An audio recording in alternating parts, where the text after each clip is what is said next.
আসসালামু আলাইকুম বন্ধুরা। গরু শিং থাকা বা না থাকাতে কোনো যায় আসে কিনা, মানে আমার যেমন এই যে আমার এই বকনাটির কিন্তু শিং নেই, তার মানে কি আমি এই বকনা থেকে 30-এর জায়গায় 40 লিটার বা 10-এর জায়গায় 20 লিটার দুধ পাবো, বা এই গরুটা থেকে বেশি মাত্রায় মাংস পাবো, এরকম কোনো বৈজ্ঞানিক কারণ আছে কিনা?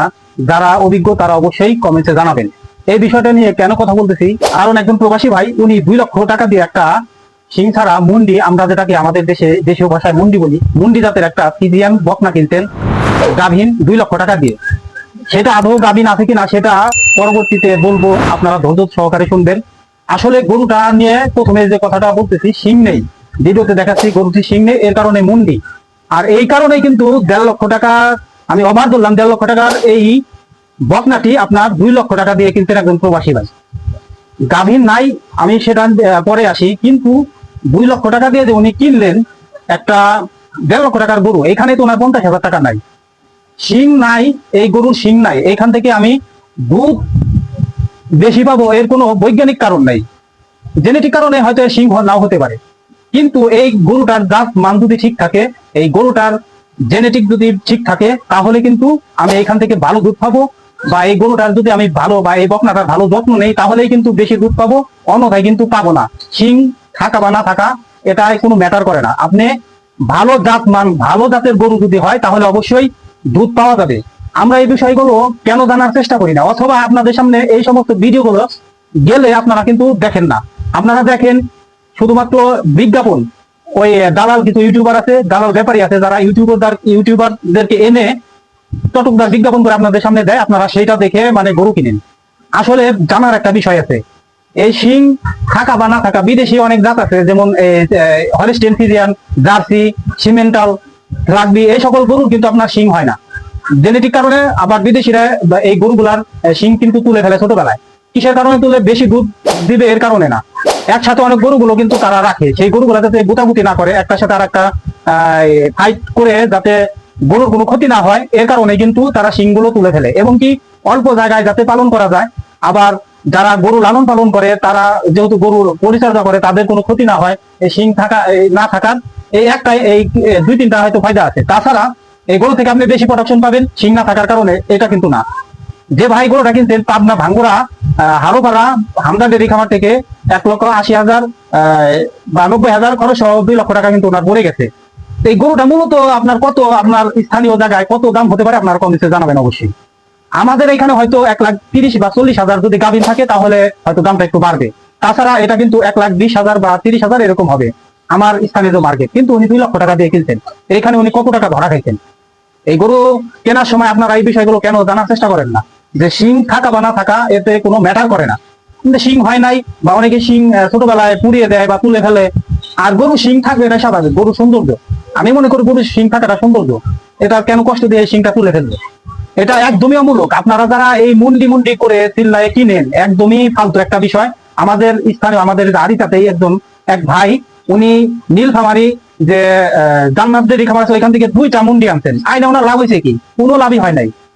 মানে উনি দেখছে হয়তো ইউটিউবাররা বা দালাল ব্যবসায়ী যারা আছে, তারা এইগুলোকে এত পরিমাণে হাইলাইট করে যে এইখান থেকে বেশি ইয়া পাওয়া যাবে, এই মুন্ডিগুলো অনেক দুধ দিবে, এইরকম চটকদার কিছু কথাবার্তা বলার কারণে আমরা পাগল হয়ে যাই, কিনে নিয়ে আসি। ওই ভাই দুইটা কিনছে, 2টা আবার দাম দিয়ে কিনছে, সিং নাই তার, এর দাম বেশি।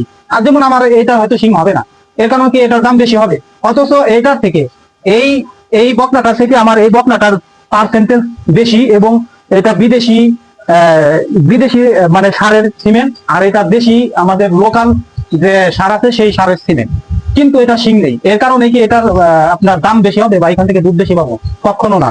দুধ বেশি হবে জাত পার্সেন্টেজ, মানে আপনার স্বাস্থ্য সেবা, এইগুলোতে আপনি হলো দুধ বেশি পাবেন, মাংস বেশি পাবেন। তাছাড়া শিং না থাকাতে এতে কোনো ম্যাটারই করে না। আপনারা এই মুন্ডি গরু দেখলে পাগল হয়ে যাবেন না, মুন্ডি গরু দেখলে পাগল হয়ে যাবেন না, কারণ ব্যাপারীরা, আপনারা পাগল হন বলে ব্যাপারীরা বা দালাল যারা আছে, দালাল ইউটিউবাররা বা দালাল ব্যবসায়ীরা, তারা 50,000-এর গরু 1 লক্ষ টাকায় বিক্রি করে শুধু শিং না থাকার কারণে। আপনারা কেন ধরা খাবেন? আর আমার খুবই কষ্ট লাগে যে আমি যে ভিডিওগুলো করি, এগুলো মানুষের কাছে গেলে তারা দেখে না, এবং যখন ধরা খায়, ধরা খাওয়ার পরে 2-1 ফোন দেয়, এই লোক আমার ফোন দিয়ে বলতেছে। আর গাভীর না থাকার বিষয়টা বলি, উনি 4 মাসের যে হামদা ডেইরি খামার থেকে কিনছে, 4 মাসের কথা বলতে, মানুষ এত বোকা কিভাবে হয়? 4 মাসের কথা বলতে, যে এই বকনাটা 4 মাসের আপনার প্রেগনেন্ট। ধরুন আমার এই বকনাটা আমি বীজ দিচ্ছি 4 মাস আগে, তাহলে এ যদি বীজ রাখে তাহলে 4 মাস হবে, কখনো 2 মাস হবে না। আর যদি বীজ কনসেপ্ট না করে তাহলে নাই। 4 মাসের কথা বলছে, যখন উনি ডাক্তার দিয়ে চেক করাইছে, ডাক্তার হয়তো ঘুষখোর, ডাক্তার দিয়ে চেক করাইছে, সে বলছে 2.5 মাসের। এটা কিভাবে সম্ভব? এত প্রতারণা কিভাবে করে? আর আমরা প্রতারণা শিকার হই বিধায় তারা করে। এটা তো কমন সেন্সের বিষয়। আপনার দুধ হয়তো 20 লিটার বলতে আপনি 15 লিটার পাইছেন, এটা তো ডাকাতি। আপনার 4 মাসের কথা বলছে, আপনার ডাক্তার দিয়ে চেকও করাইলেন, চেক করানোর পরে পাইলেন 2.5 মাস, সেই গরুটা আপনি কেন কিনলেন? এই কথার কোনো জবাব উনি দিতে পারে নাই। উনি বলছে এখন নিয়ে আসি, ভাগ্যের বিষয়। তাহলে যদি গাভীর না থাকে তাহলে এই বকনাটার মূল্য কত হবে আপনারাই ধরুন। এই বকনাটা উনি কিনছেন 2 লক্ষ টাকা দিয়ে, এখন যদি গাভীর না থাকে, গাভীর তো নাই, কারণ যেটা 4 মাস আগে বীজ দিতে ওই ব্যবসায়ী বলছে, তাহলে ডাক্তার চেক দিতে 2.5 মাস, তাহলে আর বাকি 1.5 মাস কি 1.5 মাস পরে বীজটা কনসেপ্ট করতে? এটা কি কোনো কথার কথা? এটা কি মেনে নেওয়া যায়? আপনারা কেন এরকম ভুল করেন? আপনারা বিদেশ ফেরত, আপনারা বিদেশে গেছেন, টাকা ইনকাম করছেন, আপনারা আমাদের থেকে বেশি অভিজ্ঞ, আপনারা কেন এরকম ধরা খান?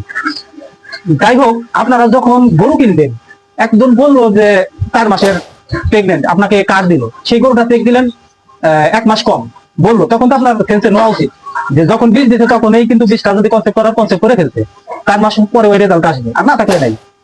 আর বললো আপনি কিনে নিয়ে চলে আসলেন, এরকম ধরা কিন্তু আমি খাইছি। আমি চেক করি নাই, ধরা খাইছিলাম। কিন্তু এটা চেক করে ধরা খাওয়া, চেক না করে ধরা খাওয়া, চেক করে ধরা খাওয়া, দুইটার মধ্যে অনেক পার্থক্য আছে।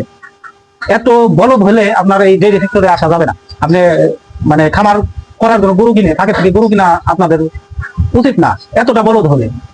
আমার এই ভিডিওগুলো বেশি করে শেয়ার করবেন, যাতে মানুষ দেখতে পারে, সচেতন হয় যে মুন্ডি বলে কোনো জাত নাই, মুন্ডি জাতের কোনো বিশেষত্ব নাই, কোনো দুধ বেশি হবে এরকম কোনো বৈজ্ঞানিক ব্যাখ্যা নাই। যদি থাকে, যারা এইরকম দালাল, আমি চ্যালেঞ্জ দিয়ে বলতেছি, যারা বড় ব্যবসায়ী আছে, দালাল ইউটিউবার আছে, তারা, আমি চ্যালেঞ্জ দিলাম যে মুন্ডি জাত হলেই তার থেকে বেশি দুধ পাবে, এরকম যদি প্রমাণ থাকে, বৈজ্ঞানিক কোনো প্রমাণ থাকে, তাহলে অবশ্যই দিবেন, অযথা গালাগাল দিবেন না। আমি চ্যালেঞ্জ করলাম, আপনারা দিতে পারবেন না।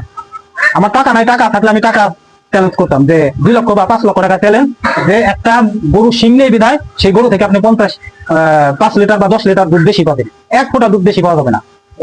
এর কোনো সুবিধা নাই। শুধুমাত্র বিদেশিরা অনেক গরু একসাথে রাখে, যার কারণে সিংগুলো তারা তুলে ফেলে, যাতে মারামারি না করে, গরুর কোনো শারীরিক ক্ষতি না হয়, এবং যারা পরিচর্যা করে তাদের কোনো ক্ষতি না হয়। এর কারণে সিং থাকলে হয়তো গোটা দিলে ব্যথা পাবে, আর সিং না থাকলে তো গোটা দেওয়ার চান্স নেই, বা কোনো বড় ধরনের ক্ষতি হওয়ার সম্ভাবনা নেই। এর কারণে কিন্তু দেখবেন বলে গাভীগুলারই সিং তুলে ফেলা হয়।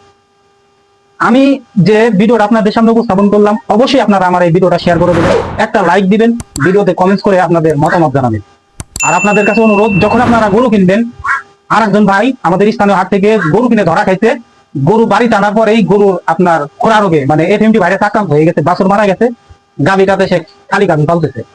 আমি এই কথাগুলো বললে অনেকে পণ্ডিত বলে, গরু কেনার সময় অবশ্যই আপনার এই জিনিসটা জেনে নিতে হবে, গরু যার কাছ থেকে কিনবেন এফএমডি ভাইরাসের, এলইডি ভাইরাসের টিকা দেওয়া আছে কিনা। এই যে বাছুরটা মারা গেল, আপনার গরুটাই তো মাটি, এরকম ভুল করা যাবে না। গরু কেনার সময় বিষয়গুলো মাথায় রাখবেন, আর আমার ভিডিওটি বেশি করে শেয়ার করবেন। সকলেই ভালো থাকবেন। আসসালামু আলাইকুম।